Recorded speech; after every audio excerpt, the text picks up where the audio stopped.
Assalamualaikum warahmatullahi wabarakatuh. Good pagi untuk semuanya. Oke teman-teman, di Taiwan jam 8.13 menit AM pagi, dunia permulihan pagi belum dimulai dan di hari tepat hari Sabtu, tanggalnya itu tanggal 19 bulan 7 2025. Ini tadi hari Sabtu ya teman-teman, hari liburnya bosku.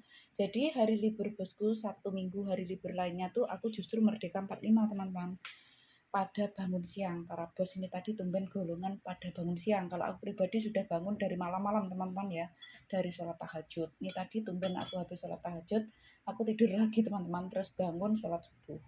Terus habis itu sholat duha, aku santai di kamar, dipanggil bosku, disuruh untuk bangunin bu bosku. Aku bawa ke kamar mandi, dan ini persiapan untuk sarapan pagi teman-teman ya.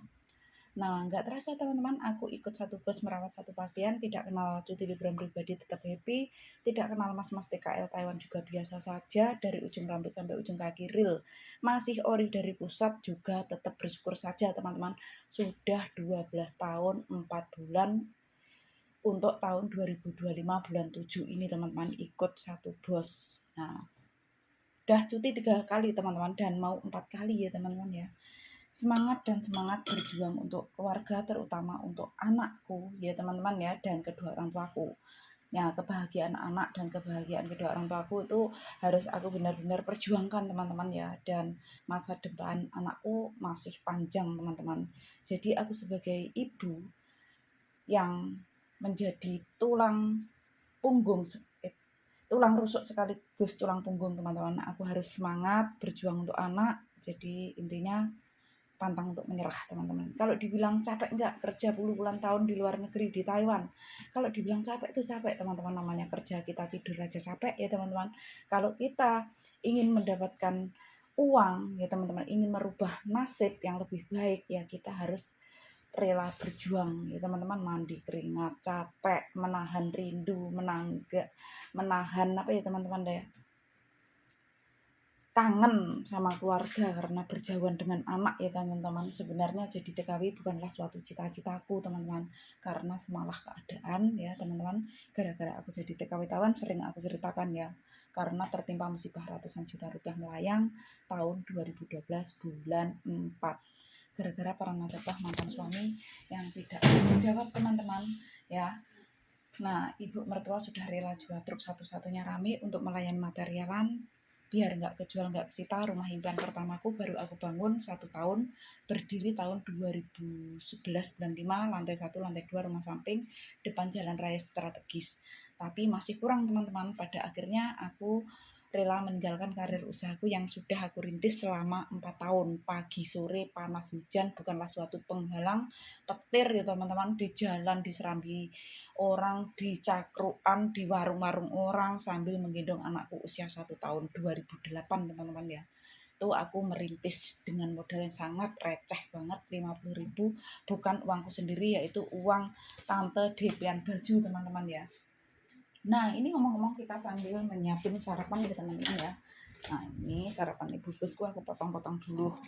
Nah, dengan modal 50.000 aku diberi kepercayaan sama bos besar yang aku kenal saat aku jadi sales di pasar Ndolopo dulu ya teman-teman, kerja di toko sembako serabutan lah ya, ya PRT ya, menjaga grosir gitu loh teman-teman, grosir sembako.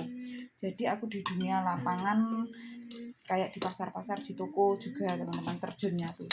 Nah, disitulah aku kenal namanya Buros, orang Klepek, Ndolopo, Jawa Timur, dan aku diberi kepercayaan teman-teman dengan aku sodorkan secari orderan dan secari kertas isi orderan maksudnya ya, dan aku menyodorkan uang 50.000 sama menggendong anakku. Dengan terus terang aku nggak ada modal, usiaku 22 tahun kurang lebih ya teman-teman, anakku usia 1 tahun, dan aku belum bisa bekerja lagi. Dulu itu anak masih kecil dan mantan suami saat itu kena PHK teman-teman ya. Jadi aku hari-hari itu membantu ibu mertua memproduksi rengginan ketan itu sama memasarkan di pasar-pasar Ndolopo.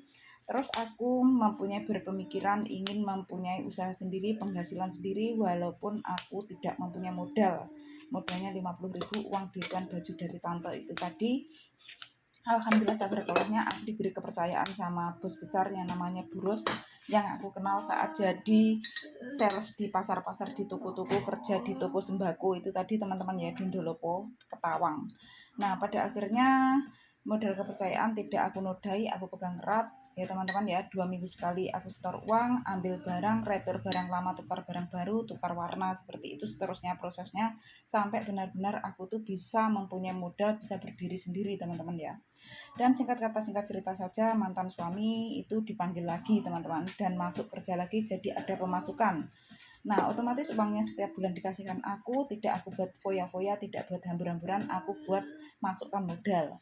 Sama keuntungan-keuntungan yang aku jualan itu tadi aku kumpulkan. Nah, pada akhirnya aku mempunyai modal yang cukup, aku bisa menembusi tangan pertama, teman-teman. Tapi aku tetap tidak meninggalkan yang namanya Burus memberi kepercayaan aku itu, tetap aku ambili, teman-teman. Dan aku ada mengenal 10 bos dalam pasar Ndolopo itu, teman-teman. Dan mengenali bok-bok yang masuk di pasar Ndolopo itu, yang memasukkan di tempatnya Burus itu juga, jadi aku sama bosnya, jadi sama bosnya dengan pengambilan Burus yang ngasih kepercayaan aku, teman-teman. Jadi keuntunganku lipat gitu ya.